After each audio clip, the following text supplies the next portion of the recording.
اس کی وجوہات کیا ہے، اس کے محرکات کیا ہیں، اس کے سدباب کیا ہیں. تو آج اس موضوع پہ جیسا کہ میں اپنے مہمانوں کا پہلے تعارف کروا چکا ہوں، تو میں اپنے مہمان جناب ہاشمی صاحب کی طرف آتا ہوں. شاہ جی، جیسا کہ یہ میں نے ایک بایو ڈیٹا جو ہے وہ میں نے آپ کے ساتھ شیئر کیا، اور مزیداری کی بات ہے کہ یہ علاقہ بھی اس شخصیت کا ہے جناب مولانا طارق جمیل. میں خود ان کا دل سے بڑا احترام کرتا ہوں، ان کا فین بھی ہوں، اور ان کی تبلیغ ماشاءاللہ میں سمجھتا ہوں کہ کوئی ان کی شخصیت کے بارے میں کیا ہم نے بات کرنی ہے سب جانتے ہیں. تو ان کے علاقے میں اس طرح کا واقعہ ہونا چراغ تلے اندھیرے کی مثال ہے. تو یہ کیا ہو رہا ہے ہمارے ملک میں؟ ہاشمی صاحب بتائیں، ہم کس سمت کی طرف جا رہے ہیں؟ بسم اللہ الرحمن الرحیم. ویسے جو آپ نے تفصیلات بتائی ہیں، جی ظاہر ہے کہ یہ آپ نے بہت ہی تحقیق کے بعد، بالکل تحقیق کے بعد، علاقے کے لوگوں سے رابطہ کر کے، کیونکہ میرا آبائی علاقہ تھا تو اس وجہ سے میں نے وہاں رابطہ کیا ہے. تو اس میں ایک ایک بات جو ہے وہ سچ ہے، باوثوق ذرائع سے حاصل کی ہے. لیکن بہت یعنی افسوسناک واقعہ ہے اس لحاظ سے، اور یہ پاکستان میں پہلی مرتبہ ایسا نہیں ہو رہا، یہ کئی مرتبہ ایسے واقعات جو ہیں وہ ہو چکے ہیں. یہ دو تین چیزیں بہت ہی شرمناک ہیں. یعنی میں اگر یہ لفظ استعمال کروں ہماری پوری قوم کے لیے، ریاست کے لیے بحیثیت مجموعی، اس میں یہ ہے کہ ہمیشہ اس طرح کے واقعات آج تک جتنے بھی پیش آئے ہیں، یعنی آج تک کبھی بھی اس کی جو تحقیق ہے وہ کبھی بھی مکمل طور پہ سامنے نہیں آئی. وہ معاملہ مبہم ہی رہا ہے. یعنی جتنے بھی واقعات اس طرح کے آئے، توہین کی بنیاد پہ، شک کی بنیاد، کسی کو جو ہے وہ جلا دینا، شہید کر دینا، مار دینا، اس کی کوئی تحقیق سامنے نہیں آ سکی. عدالتوں کے اندر بھی واقعات گئے ہیں تو کوئی اس کی کوئی تحقیق سامنے نہیں آئی. اچھا، اگر بالفرض ہم یہ تصور کریں، شاہ جی عدالتی نظام ہمارا کمزور ہے. بالکل وہ ہے، ہم خود جی یعنی ہمارے یہاں استغاثہ، پھر اس کے بعد پولیس کا تفتیشی نظام، اور پھر اس کے بعد عدالت کے اندر ٹرائل، یہ تینوں جو ہیں یہ انتہائی فرسودہ اور انتہائی، میں سمجھتا ہوں کہ یعنی نالائق کا لفظ استعمال کرنا چاہیے. معاشرہ فرسٹریشن کا شکار ہے. نہیں، وہ ایک الگ پہلو ہے. یہ تو انتظامی پہلو ہیں کہ جن کے اوپر رسپانسبلٹی ہوتی ہے، جن کو پھونک پھونک کے قدم اٹھانا چاہیے. ہم ظاہر ہے کہ جو توقع کسی ایس ایچ او سے، کسی تفتیشی افسر سے، کسی قضا کی عدالت پہ بیٹھے ہوئے کسی جج سے ہم کرتے ہیں، وہ ہم فٹ پاتھ پہ چلنے والے کسی ریڑھی بان سے تو نہیں کر سکتے. وہ ایک الگ میں سمجھتا ہوں کہ فینامنا ہے کہ جس میں ہماری مجموعی طور پہ عوام کی کوئی تربیت نہیں ہے. ان کے اندر ایک اندھا جوش اور ایک بدمستی کی کیفیت جو ہے ان کے اوپر چھائی ہوئی ہے، اور وہ کبھی بھی ان کی ایسی ٹریننگ ہی نہیں ہوئی کہ وہ کسی شخص کے اوپر ہاتھ ڈالنے سے پہلے ان کے دماغ میں یہ کم از کم یہ بنیادی چیزیں آ جائیں کہ بھائی اس چیز کی اجازت مجھے کون سا قانون اور دنیا کا کون سا انصاف کا نظام جو ہے مجھے اس کی اجازت دیتا ہے کہ میں اس کے اوپر ہاتھ ڈالوں. اگر بالفرض ہم یہ تصور کر لیں، اگرچہ یہ جیسے میں نے عرض کیا کہ آج تک کبھی بھی وہ مارا جانے والا شخص جو ہے وہ مجرم ثابت نہیں ہوا، ہماری جو تفاصیل ہمارے سامنے آتی ہیں ان کی روح سے، لیکن اگر آپ ایک لمحے کے لیے یہ تصور کر لیں کہ یہ واقعتاً اس نے یہ جرم کیا تھا اس شخص نے، تب بھی تمام دنیا کے اندر جو نظام انصاف ہے اور خود ہماری شریعت کے اندر جو نظام انصاف ہے، اس میں اس بات کی اجازت انڈیویجلی کسی فرد کو نہیں دی جا سکتی جی کہ وہ خود جو ہے وہ حاکم بن جائے، خود قاضی بن جائے، خود مفتی بن جائے، اور خود اسی وقت جو ہے وہ فیصلہ سنا دے اور پھر نافذ بھی کر دے. میں آتا ہوں دوبارہ آپ کی طرف. زادی صاحب، ہم کون ہوتے ہیں؟ ہماری کیا حیثیت ہے کہ ہم کہیں کہ یہ بندہ کافر ہے؟ ہم جس کو مرضی جو مرضی الزام لگا کے مار دیں، ہماری کیا حیثیت ہے؟ ہم یہ فیصلہ کرنے والے کون ہوتے ہیں؟ معاشرہ یہ فیصلہ کرنے والا کون ہوتا ہے؟ کیا ابھی مذمتیں بھی آنی شروع ہو گئیں؟ معاون خصوصی وزیر اعظم صاحب کے وہ کہہ رہے ہیں کہ جی ابھی جی یہ ہو جائے گا، ابھی فلاں کر دیں گے، تفتیش ہو جائے گی، ڈی سی صاحب بھی وہاں پہنچ گئے، ڈی پی او صاحب بھی وہاں پہنچ گئے. ٹھیک ہے، وہ ٹھیک ہے. تو یہ مذمتیں کب تک ہوتی رہیں گی؟ یہ صرف ہم مذمت تک ہیں؟ یہ ذرا بتائیں کہ مذمتیں کافی ہیں یا کوئی عملی اقدامات کرنے کی بھی ضرورت ہے؟ یہ کون کرے گا؟ بسم اللہ الرحمن الرحیم. قرآن کہتا ہے کہ وَإِذَا قِيلَ لَهُمْ لَا تُفْسِدُوا فِي الْأَرْضِ قَالُوا إِنَّا نَحْنُ مُصْلِحُونَ. جب ان سے خدا کہتا ہے کہ تم زمین پہ فساد کیوں پھیلاتے ہو، ہم تو اصلاح کر رہے ہوتے ہیں. ہم تو بھلائی کر رہے ہوتے ہیں. حقیقت یہ ہے کہ پاکستان کے اندر سانحہ بلدیہ آپ کو یاد ہے؟ 300 بندے جل کر مر گئے، کسی کو سزا نہیں ملی. کوئی پرسان حال ہے. سانحہ ماڈل ٹاؤن یاد ہے آپ کو؟ یاد ہے، بالکل کسی کو ملی؟ نہیں ملی. اس کے بعد ایک کار پہ فائرنگ ہو گئی ساہیوال میں، واقعہ سب کو یاد ہے. جی جی. کوئی ملزم پکڑا نہیں گیا. دیکھیں مولا علی علیہ السلام کا ایک قول ہے کہ اگر تمہیں صالح امیر نہ ملے، صالح امیر، تو ایک مفسد امیر کی بھی تم اطاعت کرو، اس لیے کہ انسانی سماج بغیر عمارت اور بغیر حکومت کے نہیں چل سکتا. مجھے عمران خان پسند نہیں ہے، شاید آپ کو نواز شریف پسند نہ ہو، ہاشمی صاحب کو زرداری پسند نہ ہو، ٹھیک ہے نا؟ بالفرض یہ بہت برے لوگ ہیں.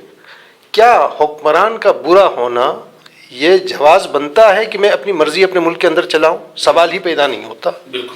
دنیا کا کوئی بھی معاشرہ اس بات کی اجازت نہیں دیتا. میں سعودیہ عربیہ جاتا ہوں تو وہاں کے قانون کو میں فالو کرتا ہوں، وہاں پہ میں جرم نہیں کر سکتا. میں پاکستانی جب ایران کے اندر چلا جاتا ہوں تو وہاں کے قوانین کا میں عزت اور احترام کرتا ہوں، وہاں کے قوانین کو توڑنے کا میں سوچ بھی نہیں سکتا. یہی پاکستانی جو پاکستان کے آئین اور قانون سے کھلواڑ کرتے ہیں، جب یورپ چلے جاتے ہیں تو کتنے مہذب شہری بنتے ہیں. تو اس کا مطلب یہ ہوا کہ ہمارے پاس قوانین تو بنے ہوئے ہیں لیکن قوانین پر عمل درآمد کبھی نہیں ہوا. بالکل صحیح. ہمارے ملک کا المیہ سب سے بڑا یہ ہے کہ یہاں پہ جرم تو ہوتا ہے. دیکھیں جرم ہوتا رہے گا، انسانی سماج میں المیہ جنم لیتے رہتے ہیں. جی. انسان ہے، جرم ہوتا رہے گا. انسان ہے، خراب کاریاں ہوتی رہیں گی. جی. حکومتیں کس لیے بنائی جاتی ہیں؟ قانون کس لیے بنایا جاتا ہے؟ ان جرائم کے سدباب کے لیے، مجرم کو تقتدار تک پہنچانے کے لیے قوانین بنائے جاتے ہیں. جب قانون کے اوپر عمل درآمد ہوگا نہیں تو پھر قوانین کتاب تک محدود رہیں گے. بالکل صحیح. تو باہر ممالک جب ہم چلے جاتے ہیں تو وہاں پہ ہمیں احساس ہوتا ہے کہ میں قانون کو توڑ دوں گا، میری گردن توڑیں گے. لیکن پاکستان کے اندر کسی قانون توڑنے والے کی گردن آج تک نہیں توڑی گئی. تو اس کا مطلب یہ ہے کہ ہر بندہ قانون کو اپنے ہاتھ میں لیتا ہے، اپنی شریعت کا نفاذ کرتا ہے، اپنے من پسند جو ہے وہ قوانین پاس کر کے خود ہی سزا دینے لگتا ہے. تو اس میں یہ جو لوگوں کے ذہن کے اندر یہ جو سوچ آئی ہے کہ اگر کوئی قرآن کی توہین کرتا ہے تو یار اگر واقعاً اس نے قرآن کی توہین کی ہے تو میں عدالت میں چلا جاؤں. قوانین موجود ہے. بالفرض میں اگر لے کے جاتا ہوں تو میرا عدالتی نظام ایسا ہے وہاں پر میں ثابت نہیں کر سکوں گا.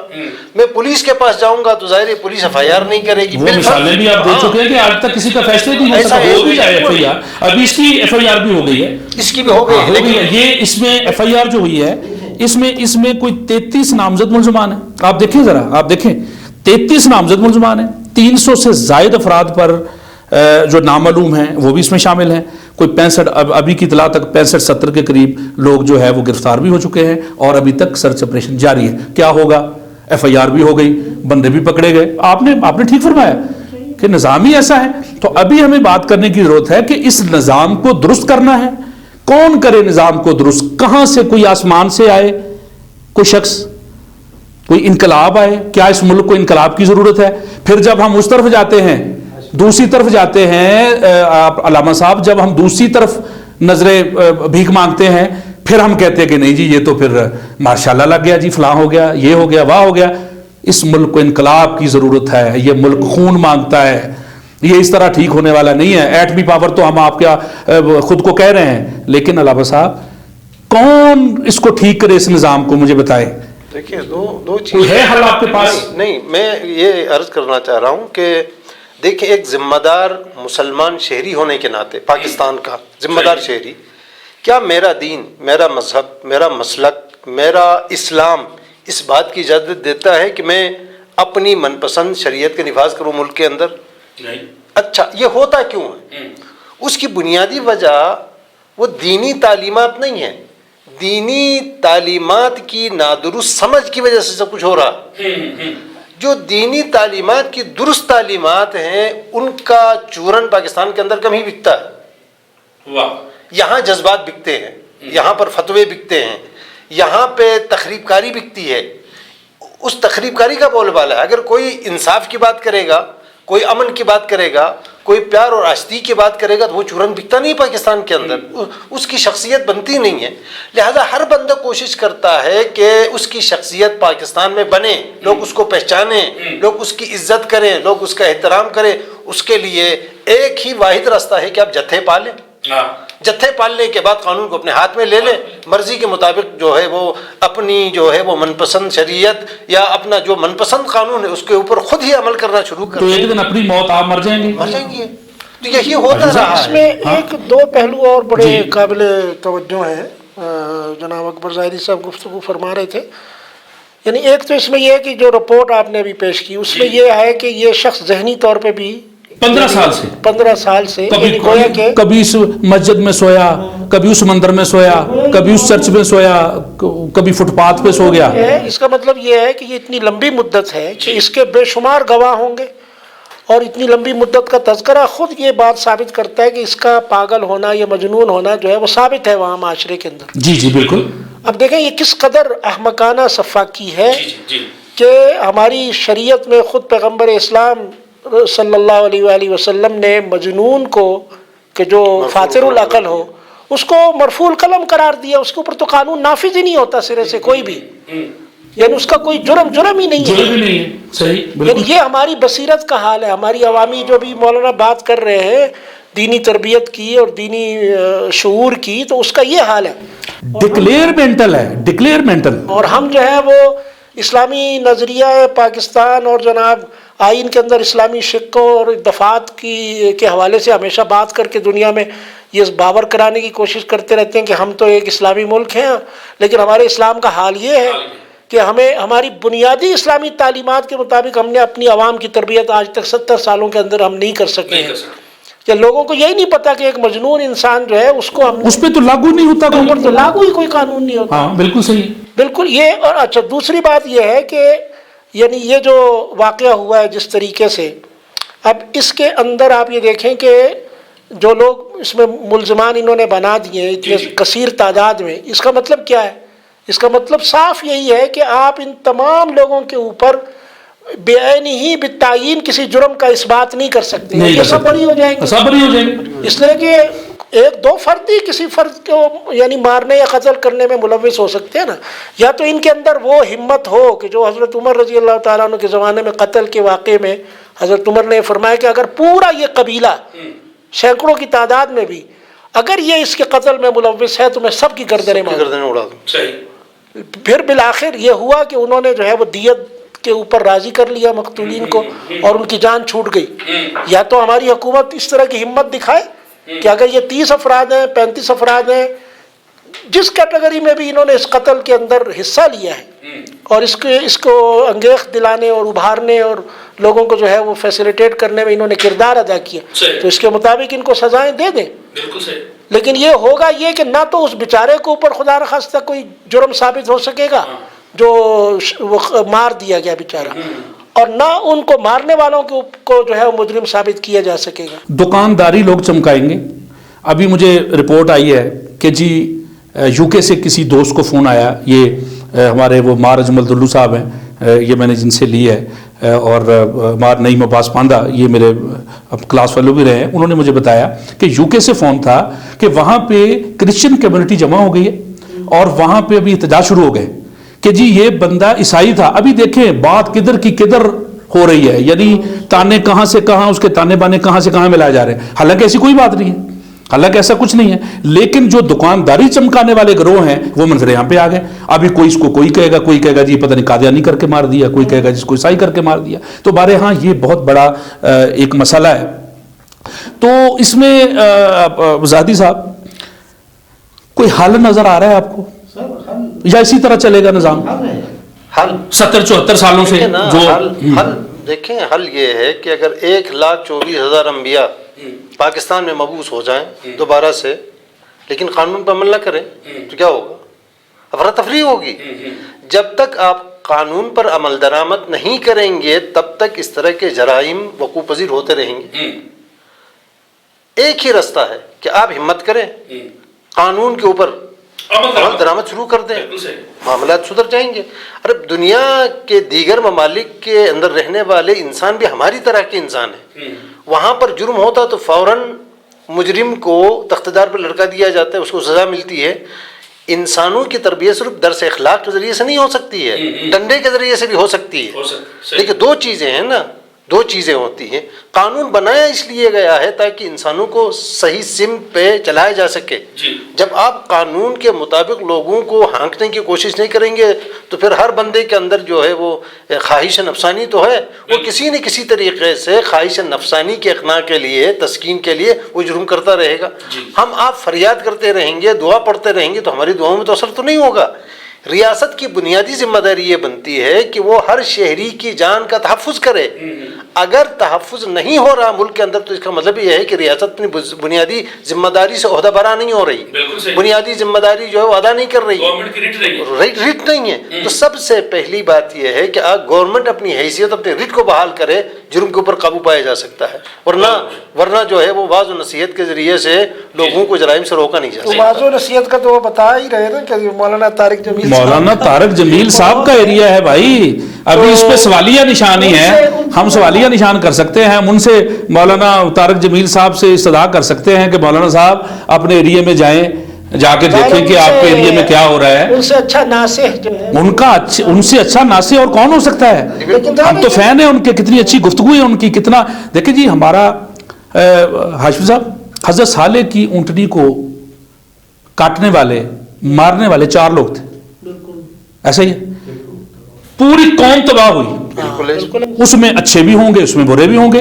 تو مسئلہ یہ ہے کہ ظلم کو دیکھ کر خاموش رہنا بھی جرم ہے. اتفاق سے ایسا ہی ہے نا سر. میں ایک بات آپ کی خدمت میں عرض کرنا چاہ رہا ہوں، وہ یہ، آپ کو یاد ہوگا کہ کوئی ٹینکر الٹ گیا تھا، 250 بندے اس میں جل کر مر گئے. واقعہ یہ ہے کہ اسی طرح کا واقعہ اس علاقے کے اندر پیش آیا تھا. ایک گونگے کو جلا دیا گیا تھا. پروردگار عالم کی طرف سے عذاب اس صورت میں آ گیا کہ ٹینکر الٹ گیا، تیل بہہ گیا اور اس میں 300 بندے جل کر مر گئے.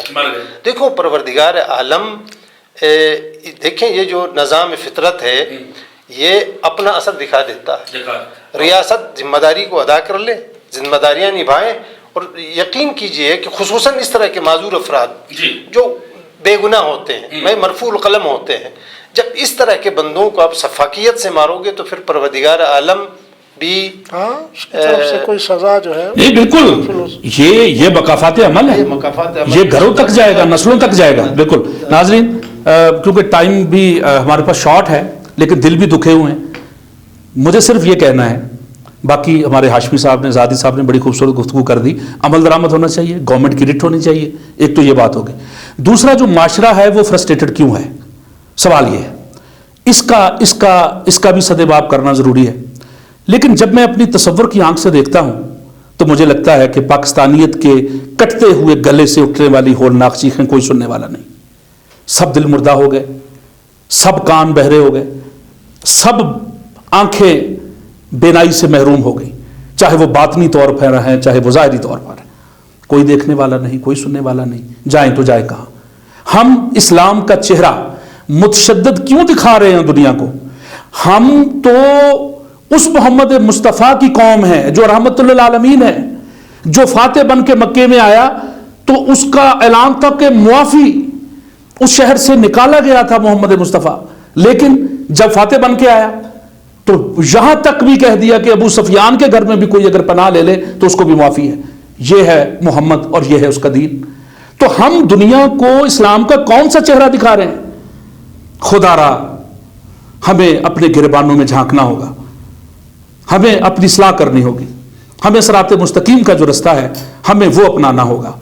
عدم تشدد کی فضا جو ہے ہمیں اس کو فروغ دینا ہے، وہ ہمیں فضا بنانی ہے. اسلام امن کا دین ہے، اسلام دین فطرت ہے، محبت کا پیغام دیتا ہے. ہم وہ نہیں ہیں جو لوگوں کی لاشیں لٹکا دیں الزام لگا کے اور اس کو آگ میں جلا دیں. یہ اوروں کے کام ہے بھائی، ہمارے کام نہیں ہے. ہمیں تھوڑا سا دیکھنا ہے ان چیزوں کو. یہ ہمارے ڈی سی صاحب جو ہیں، ڈی سی خانے وال، اگر سلیمان خان صاحب تک میری آواز یہ جائے گی، یقیناً جائے گی، تو میں آپ سے بھی مخاطب ہوں کہ بھائی اپنے ضلع میں گورنمنٹ کی رٹ کو برقرار رکھے.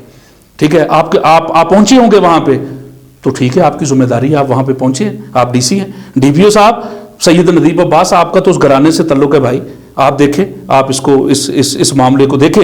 اور جو آپ کی یہ اپنا اقبال شاہ صاحب ایس ایچ او جو ہیں، میں خراج تحسین پیش کرتا ہوں ان کو، منور گجر صاحب کو میں خراج تحسین پیش کرتا ہوں کہ چلے جو بھی ہے جلتی ہوئی آگ میں کودے تو صحیح، اگر بندہ نہیں بچا لیکن کوشش تو کی.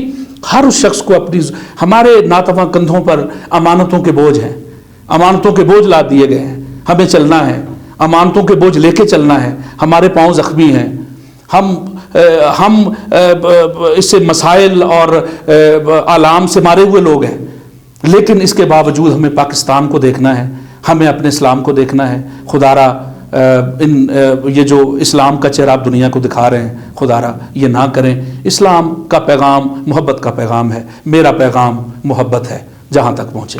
نوید ہاشمی کو اجازت دیں. اللہ حافظ.